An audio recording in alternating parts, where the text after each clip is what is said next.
Assalamualaikum warahmatullahi wabarakatuh. Annyeong, perkenalkan nama saya Nesrina Salsabila dari tingkat 2B S1 Ilmu Keperawatan Stikes Bamadaslawi. Ya, di sini saya akan menjelaskan apa itu HIV dan peran perawat dalam penanganan HIV/AIDS. Dan ini video pertama kali aku ya guys. Jangan skip, tonton sampai terakhir dan jangan lupa like, comment, and subscribe. Dan selamat menyaksikan. Apa itu HIV/AIDS? HIV, Human Immunodeficiency Virus, adalah virus yang menyerang dan bertahap merusak sistem keadaan tubuh dan berkembang biak menjadi AIDS. AIDS sendiri yaitu Acquired Immunodeficiency Syndrome, adalah sekumpulan tanda atau gejala berat dan kompleks yang disebabkan oleh penurunan respon imunitas tubuh. HIV tidak sama dengan AIDS ya teman-teman, berbeda. Prinsip penularan HIV, yang pertama itu prinsip Tri-Ones, yaitu ada orang yang positif HIV, ada kegiatan yang memungkinkan terjadinya pertukaran cairan tubuh, dan ada orang yang belum terinfeksi atau orang yang juga sudah terinfeksi HIV. Dan yang kedua itu yang dikenal dengan ESE. E itu sendiri exit, keluar. S itu sufficient, cukup. S-nya lagi survive, yaitu virusnya hidup. Terus E-nya itu enter, masuk. Dan yang ketiga itu HIV, keluar dari tubuh dalam jumlah cukup dan dalam keadaan hidup, masuk ke dalam tubuh lain.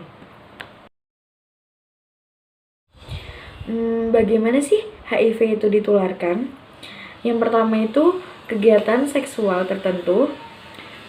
Kegiatan seksual tertentu itu dibagi menjadi 3. Yang pertama itu genital, kelamin dengan kelamin. Yang kedua oral, mulut dengan kelamin. Yang ketiga anal, dubur dengan kelamin.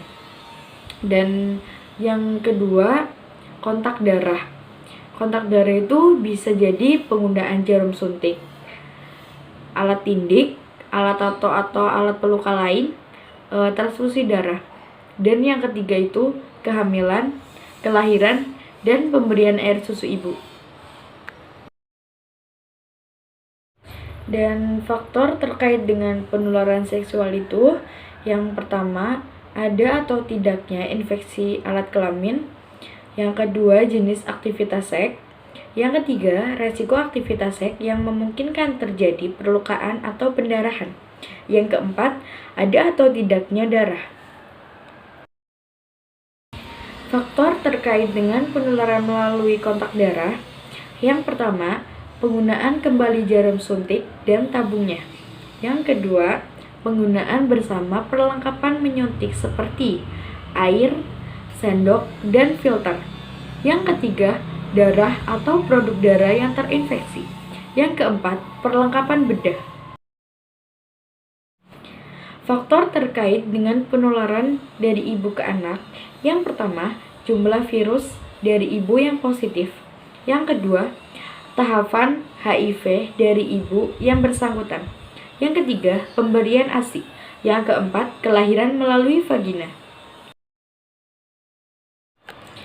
Dan tadi kan aku udah menjelaskan HIV itu menular melalui apa, dan sekarang aku akan menjelaskan HIV tidak menular melalui yang pertama, gigitan nyamuk.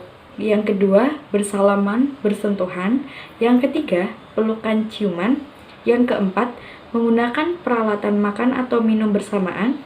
Yang kelima, tinggal serumah. Yang keenam, menggunakan jamban yang sama. Dan HIV itu hidup dalam yang pertama darah, yang kedua cairan vagina, yang ketiga cairan mani dan cairan rekam atau getah penis, yang keempat air susu ibu yang tertular HIV, yang kelima cairan terinfeksi penderitanya. Bagaimana sih tanda orang yang terkena HIV? Yang pertama, tidak ada tandanya. Yang kedua, tampak sehat seperti orang lain yang tidak tertular HIV sebelum HIV berubah jadi AIDS kira-kira 5-10 tahun. Di mana HIV AIDS dapat menyerang? 2 dari 3 gejala utama, yaitu yang pertama, demam berkepanjangan lebih dari 3 bulan, yang kedua, diare kronis lebih dari 1 bulan, berulang ataupun terus-menerus. Yang ketiga, penurunan berat badan lebih dari 1/10 dalam 3 bulan. Dan yang 1 dari 5 gejala minor, yang pertama, batuk kronis selama lebih dari 1 bulan. Yang kedua, infeksi jamur Candida albicans pada mulut dan tenggorokan. Yang ketiga, pembengkakan kelenjar getah bening yang menetap di seluruh badan.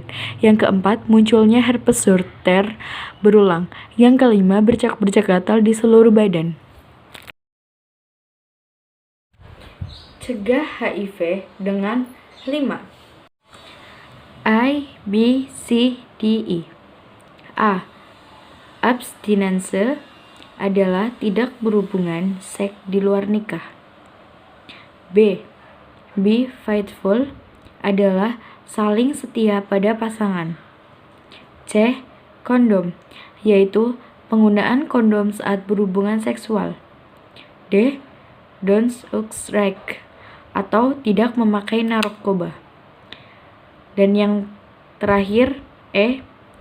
Equipment, menggunakan peralatan yang steril. Terus selanjutnya, peran perawat dalam menangani pasien yang terkena HIV/AIDS, yaitu yang terkena HIV/AIDS itu kan biasanya psikisnya agak bebannya agak besar gitu kan. Jadi kita lakukan pendampingan dan pertahankan hubungan yang sering dengan pasien sehingga pasien tidak merasa sendiri dan ditelantarkan. Tunjukkan rasa menghargai dan menerima orang tersebut.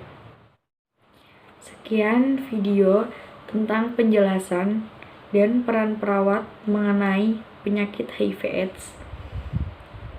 Kalau ada kesalahan mohon dimaafkan.